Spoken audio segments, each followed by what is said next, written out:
Hello students. आज हम करने वाले क्लास 8 एक्सरसाइज 9.3 क्वेश्चन नंबर 10। देखो क्वेश्चन नंबर 10 में क्या लिखा है। After allowing a discount of 16% there was still a gain of 5%। At what percent about the cost price was the market price. देखो क्या बोल रखा है कि एक प्रोडक्ट है, उस प्रोडक्ट पे, भाई प्रोडक्ट कुछ भी हो सकता है वो तो हमें नहीं पता, लेकिन हमें क्या कहा गया कि जो डिस्काउंट है वो हमारे पास कितना है 16%। तो देखो हमें क्या दे रखा है, क्वेश्चन में हमें बोला गया है कि जो डिस्काउंट है इन परसेंटेज 16% डिस्काउंट है और जो गेन हो रखा है वो क्या दे रखा है हमें 5%। ठीक है, मतलब कि ये है कि भाई 16% डिस्काउंट देने के बाद भी उसे कितने का गेन हो रखा है, 5% गेन हो रखा है। और हमसे बोला गया है यहाँ पे कि eight what percent about the cost price was the market price. हमसे बोला गया है कि कॉस्ट प्राइस से मार्केट प्राइस कितना ज्यादा है। यानी कि अगर ये बताओ कॉस्ट प्राइस जैसा 100 है और मार्केट प्राइस 120 आता है तो मैं क्या बोल दूंगा कि भाई मार्केट प्राइस जो है वो कॉस्ट प्राइस से 20 रुपए ज्यादा है। तो यहाँ पे भी कुछ ऐसा ही बोला गया है कि एट व्हाट परसेंट, उसने परसेंटेज में पूछा है। तो देखो परसेंट पे तो हम बाद में काम करेंगे, क्वेश्चन में क्या पूछना चाह रहा है मैं पहले समझा दूं कि मान लो कोई प्रोडक्ट है, उस पर कॉस्ट प्राइस 100 है और उसका जो मार्केट प्राइस है जो लिखा गया है उस पर जो प्राइस लिखा है वो कितना है 120। तो मैं क्या कहूंगा कि भाई उस प्रोडक्ट का जो मार्केट प्राइस है ना वो अपने कॉस्ट प्राइस से कितना ज्यादा है, 20 रुपए ज्यादा है। तो पहले तो मुझे पता चल गया 20 रुपए ज्यादा है, अब उसको परसेंटेज में तो बाद में कन्वर्ट कर लेंगे। तो यहाँ पे भी हमसे क्या बोला गया है कि जो हमारी मार्केट प्राइस है वो कॉस्ट प्राइस से इन परसेंटेज में कितना ज्यादा है। तो देखो जब भी परसेंटेज पूछेगा तो परसेंटेज में बात पे करेंगे। सबसे पहले हम क्या करेंगे कि इन दोनों की हेल्प से हम ये पता करने की कोशिश करेंगे कि उस प्रोडक्ट का कॉस्ट प्राइस क्या होने वाला है और मार्केट प्राइस क्या होने वाला है। ठीक है, क्योंकि अगर मुझे कॉस्ट प्राइस पता चल गया दोनों का और मुझे उसका मार्केट प्राइस पता चल जाए तो मैं वो परसेंटेज में तो बता ही दूंगा। तो करना कैसे है, मान लेते हैं देखो प्रोडक्ट का यहाँ पे कोई particular cost price market price given नहीं है, तो मैं मान के चलता हूं कि अगर मार्केट प्राइस 100 रुपए है, यानी कि लेट मार्केट प्राइस इज 100। तो अगर मार्केट प्राइस 100 है और ये दो चीजें हमें गिवन है तो मैं इसकी हेल्प से ये पता करने वाला हूँ कि 100 रुपए अगर मार्केट प्राइस है तो कॉस्ट प्राइस कितना होने वाला है। ठीक है, तो देखो अगर मार्केट प्राइस 100 रुपीज है तो क्या हम यहाँ से डिस्काउंट निकाल सकते हैं। भाई डिस्काउंट कितना दे रखा है 16%, तो डिस्काउंट कितना आएगा, डिस्काउंट किस पे मिलता है, मार्केट प्राइस पे।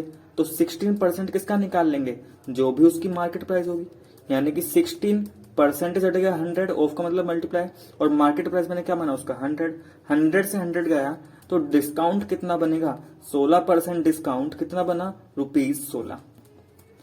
अब देखो एमपी 16 था, डिस्काउंट एमपी 100 था, डिस्काउंट 16 आया। तो अगर एमपी 100 डिस्काउंट 16 तो यहां से सेलिंग प्राइस क्या आएगा।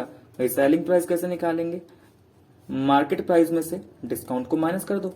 भाई जब कोई प्रोडक्ट हम खरीदेंगे तो किस अमाउंट खरीदेंगे, जो उस पर डिस्काउंट है उसको माइनस कर देते हैं उसकी लिखी हुई प्राइस से। तो मार्केट प्राइस क्या है उस पर 100, डिस्काउंट कितने का मिला 16 का, तो सेलिंग प्राइस कितने की आ गई इसकी ₹84। तो देखो मार्केट प्राइस से मैंने लेट की थी, मैंने उससे निकाला एसपी, और मैं कहां जाना चाह रहा हूं, मुझे क्या निकालना है सीपी। तो अब निकालेंगे सीपी। अब इसके लिए हम फॉर्मूला यूज करेंगे। तो देखो एक फॉर्मूला आपने पढ़ा होगा एक्सरसाइज 9.3 से जो पहले फॉर्मूले रखे हैं, वहां पे फॉर्मूला पढ़ा होगा कि एसपी सीपी और गेन परसेंट में रिलेशन।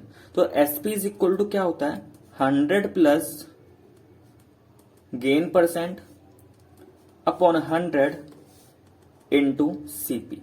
या अगर सीपी निकालना तो सीधे सीधे सीपी का फॉर्मूला लिख सकते हैं, इस 100 को उधर भेज दो और इस 100 प्लस गेन को नीचे, तो बात एक ही है। इसको मैं लिख सकता हूं 100 into SP upon 100 plus gain percent.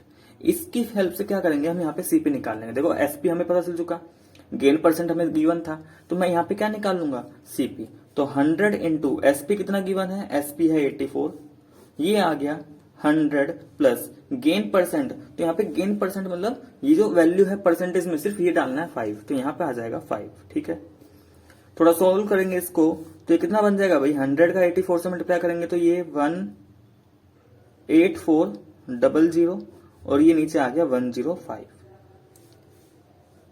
ठीक है, ये आ गया हमारा सीपी। थोड़ा इसको सोल्व कर लेते हैं। अब देखो ये आया था 8400 बाई 105। अगर मैं इसको 5 से डिवाइड करूं, देखो 5 टू द 10 5 1 जा 5, और ये 5 से कितने टाइम जाएगा 5 1 जा 5 3 34 बनेगा, 5 6 जा 30 5 8 जा 40 0। तो कितना आ गया यहाँ पे सिंप्लीफाई करने के बाद 1680 बाय 21। देखा जाए अभी भी ये 3 से डिविजिबल है, तो ये 3 7 जा 21, इसको 3 से करूंगा तो 3 5 जा 15, 3 6 जा 18 और 0, और 7 से कर दो 7 8 जा 56 0। तो यहां से कॉस्ट प्राइस क्या निकल के आया, ₹80। तो देखो हुआ क्या कि अगर मैंने ये माना था, मैंने स्टार्टिंग में क्या मान के चला कि अगर इसका मार्केट प्राइस 100 रुपीज था, तो मैंने ये मार्केट प्राइस लेट तो क्या था, तो इसका कॉस्ट प्राइस कितना बनेगा, ₹80 बना। ठीक है, तो जैसे यहाँ पे आपका एक सवाल आ सकता है कि मैंने यहाँ पे 100 ही क्यों माना, क्या कुछ और अमाउंट मान सकते हैं, तो बिल्कुल मान सकते हैं। देखो अगर यहाँ पे तुम इसको 200 लेट करोगे, 100 का डबल लेट किया ना, तो देखना अगर तुम इसको 200 लेट करोगे ना, तो इसका जो कॉस्ट प्राइस है वो 160 ही आने वाला है। ठीक है ना, यानी कि कभी भी परसेंटेज चेंज नहीं होगा। मार्केट प्राइस को डबल करेंगे 200, तो जब 200 के अकॉर्डिंग निकालोगे तो हमेशा कॉस्ट प्राइस क्या मिलेगा, 160 मिलेगा। या अगर मैं इसको 300 मानूं तो ये कितना मिलेगा, 240 मिलेगा। करके देख सकते हो इसको आप। ठीक है, तो प्राइस हम कुछ भी लेट कर सकते हैं, लेकिन ध्यान रखेंगे या तो एमपी लेट करेंगे या सीपी, दोनों को लेट नहीं करोगे, किसी एक को लेट कर लिया। तो मैंने मार्केट प्राइस लेट कर लिया 100 और कॉस्ट प्राइस कितना आया 80। तो देखो मार्केट प्राइस कॉस्ट प्राइस से ज्यादा आ रहा है ना। अब कितने का डिफरेंस आया इस मार्केट प्राइस और कॉस्ट प्राइस में, तो अब निकाल लेते हैं हम डिफरेंस। तो डिफरेंस भाई 100 माइनस 80, तो ₹20 का डिफरेंस आ रहा है ना। इसका मतलब अगर मार्केट प्राइस 100 रुपए तो कॉस्ट प्राइस उसका कितना रखा गया था, 80 रुपीज। तो उन दोनों में डिफरेंस क्या है, 20। अब आगे क्या पूछा गया था कि eight what percent about the cost price was the market price, यानी कि हमें ये बताना है कि जो 20 रुपीज है ये इस कॉस्ट प्राइस का कितना परसेंटेज है। ठीक है ना भाई, हमें ये तो बताना था कि जो मार्केट प्राइस है ये कॉस्ट प्राइस से ज्यादा है, लेकिन कितना परसेंटेज में ज्यादा है, यानी कि कॉस्ट प्राइस का कितना परसेंट ज्यादा है वो हमें निकालना है। तो परसेंटेज कैसे निकालेंगे, अब अगर हम परसेंटेज निकालना है तो कैसे निकालेंगे भाई, अमाउंट कितना है, 20, डिफरेंस कितना है 20, किससे कंपैरिजन करने के लिए बोल रहा है, सीपी से ना। तो 20/80 और इंटू कर देंगे 100। ठीक है, देखो 20 से 80 4 टाइम्स और 4 से 100 कितनी बारी, 25। तो ये आ गया 25%। तो हम क्या लिख देंगे कि market price is MP is 25% more than किससे, सीपी से। कि ये जो मार्केट प्राइस है ये अपने कॉस्ट प्राइस से कितना ज्यादा लिखा हुआ है, 25%। ठीक है स्टूडेंट्स, तो ये था हमारा क्वेश्चन नंबर 10। नेक्स्ट आता है बच्चों क्वेश्चन नंबर 11। देखो क्वेश्चन नंबर 11 में क्या लिखा है, a washing machine is marked at ₹7500। देखो एक वॉशिंग मशीन है, उस वॉशिंग मशीन का मार्क्ड प्राइस क्या है। देखो मार्क्ड प्राइस क्या होता है सभी को पता होगा, एक बार मैं बता दूं कि जो प्राइस लिखा रहता है ना, जब तुम कोई कुछ सामान लेने जाते हो, कुछ भी प्रोडक्ट लेने जाते हो, उसके ऊपर एक प्राइस लिखा होता है। तो जो लिखा हुआ प्राइस है वो क्या होता है, हमारा मार्केट प्राइस होता है। ठीक है, तो एक वॉशिंग मशीन है, उसके ऊपर जो प्राइस लिखा हुआ है वो तो लिखा हुआ है 7500। अब आगे क्या बोला इसमें, The dealer allows successive discount of 8%, 5% and 2% on it। अब जो डीलर है मतलब जो उसे बेच रहा है वो क्या दे रहा है, वो 3 डिस्काउंट दे रहा है। अच्छा 3 डिस्काउंट कैसे दे रहा है, पहला डिस्काउंट उसने 8% का दिया, दूसरा 5%, तीसरा 2%। और ये सक्सेसिव डिस्काउंट है, मतलब कि पहले 8% का डिस्काउंट मिलेगा, उसके बाद 5% का मिलेगा और तीसरी बार 2% का डिस्काउंट मिलेगा। तो हमें क्या निकालना है कि इन तीनों डिस्काउंट को अप्लाई करने के बाद जो उसका नेट सेलिंग प्राइस आया है वो निकालना है। बात क्लियर होगी। तो देखो यहाँ पे हम क्या करेंगे, हम एक एक डिस्काउंट को लेके चलेंगे और उसके अकॉर्डिंग सोल्व करेंगे। देखो करना कैसे होता है इन क्वेश्चन को, जैसे एमपी हमें क्या रखा है 7500, ये लिखा हुआ प्राइस था उसके ऊपर। डिस्काउंट पहले डिस्काउंट क्या मिल रहा है 8% का ना, तो पहले हम ये पता करेंगे कि अगर 8% का डिस्काउंट मिलता है तो वो जो प्रोडक्ट है, वो जो वॉशिंग मशीन है, हमें कितने का मिलेगा। ठीक है, तो 8% डिस्काउंट निकालेंगे, यानी कि ये पहला डिस्काउंट है। तो फर्स्ट डिस्काउंट क्या है हमारे पास, फर्स्ट डिस्काउंट, तो फर्स्ट डिस्काउंट कितना मिलेगा 8%। लेकिन भाई ये जो डिस्काउंट मिलता है किस में मिलता है, ये मार्केट प्राइस में मिलता है ना। तो पहला डिस्काउंट तो इस वाली अमाउंट में मिलेगा, भाई स्टार्टिंग में जो अमाउंट है उस पर लिखा हुआ वो कितने का है 7500। तो 8% किस पे मिलेगा, जो मार्केट प्राइस है। तो 8% निकाल लेते हैं किसका, 7500 का। अब 8% अगर 7500 का निकालूंगा तो परसेंटेज हटाएंगे तो 100, ऑफ की जगह मल्टीप्लाई और इनटू में क्या 7500। ठीक है, यहां तक क्लियर हो गया। अब सुनो आगे क्या करना है, इसमें थोड़ा इसको सिंप्लीफाई करते हैं। ये 00 से 00 कैंसिल। अब 8 का 75 मल्टीप्लाई में करूंगा तो 8 5 जा 40, 8 7 जा 56 और 6 60। तो ₹600।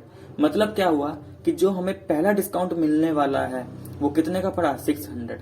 अब ये बताओ, मार्केट प्राइस 7500 था, पहला डिस्काउंट 600 का पड़ा, तो इसके बाद जो हमारा प्राइस हुआ वो कितना बनेगा, 7500 में 600 माइनस कर देंगे, ठीक है। तो price after first discount, price after first discount, यानी कि अगर मैं पहला डिस्काउंट लेता हूं तो जो वॉशिंग मशीन है मुझे कितने की पड़ने वाली है, मैं इस 7500 में से माइनस कर दे रहा हूं किसको, 600 को, तो कितना आएगा ये, ₹6900, ठीक है। तो ये 6900 समझो क्या आया, ये 6900 वो अमाउंट है कि अगर 8% डिस्काउंट लेने के बाद मैं उसे खरीदता हूं तो 6900 की वो वॉशिंग मशीन मुझे मिल जाएगी। लेकिन उसने एक डिस्काउंट थोड़ी ना दिया था, उसने 3 डिस्काउंट दिया है। अब पहले डिस्काउंट के बाद अमाउंट इतना बैठा ना, अब उसने क्या कहा कि ये जो प्राइस आया है ना पहले डिस्काउंट के बाद, इस पे भी तुम 5% का डिस्काउंट ले सकते हो। भाई सेकंड डिस्काउंट उसने 5% बोला था ना, तो इस अमाउंट पे भी क्या मिलेगा हमें, 5% का डिस्काउंट मिलेगा। तो अब ऐसा करते हैं, 5% का किसमें मिलने वाला है, जो नया अमाउंट आया है, पहले वाले पे 5% नहीं मिलेगा। बस ये चीज ध्यान रखनी है यहाँ पे कि जो 5% आएगा ये किस वाले अमाउंट पे मिलेगा, 8% डिस्काउंट मिलने के बाद जो नया प्राइस बनेगा वॉशिंग मशीन का, उस पर मिलेगा हमें 5%। तो न्यू प्राइस ये बना ना 6900, तो अब इस पे 5% मिलेगा। तो सेकंड डिस्काउंट अगर मैं निकालू यहाँ पे, सेकंड डिस्काउंट कितना मिलेगा, भाई मिलेगा तो 5%, लेकिन किस वाले अमाउंट पे, जो पहली बार रिड्यूस होने के बाद आया, मतलब कि 6900 पे। अब इसको सोल्व करते हैं तो 5% हटेगा 100 इंटू में 1600, 2 जीरो से 2 जीरो चला गया, मल्टीप्लाई करेंगे तो बन जाएगा रुपीज 5 9 जा 45, 5 6 जा 30 एंड 34, ठीक है। तो कितना बन गया ये 345। तो देखो बच्चों यहां तक क्लियर हुआ। सेकंड डिस्काउंट कितने का मिल रहा है, 345। तो फर्स्ट डिस्काउंट के बाद वॉशिंग मशीन का प्राइस पड़ा था 6900। अब अगर मैं इसमें से 345 भी माइनस कर दूं तो price of washing machine after second discount, ये जो मैं प्राइस लिख रहा हूं अभी, भाई इतना तो समझ जाना है किसका प्राइस की बात चल रही है, वॉशिंग मशीन की।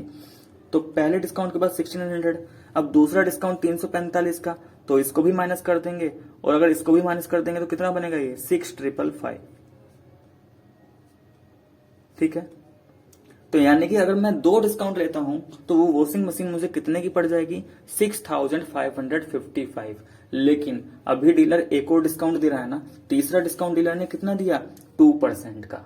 मतलब कि सेकंड डिस्काउंट के बाद वॉशिंग मशीन का प्राइस इतना हो चुका था, लेकिन उसने कहा कि अभी भी तुम तीसरा डिस्काउंट ले सकते हो, और वो तीसरा डिस्काउंट कितने का था, 2%। तो अब मुझे ये पता करना है कि अगर मैं इस वाले अमाउंट पे 2% लेता हूं तो कितना कम हो सकता है, ठीक है। तो फिर से हम थर्ड डिस्काउंट निकालेंगे। तो देखो ये काम कब तक चलता जाएगा, जितने हमें डिस्काउंट दे रखे हैं। अब ये लास्ट डिस्काउंट चल रहा है तो थर्ड डिस्काउंट निकालेंगे। ऐसे मान लो फोर्थ होता तो इसी प्रोसीजर में चौथा निकाल लेते हैं।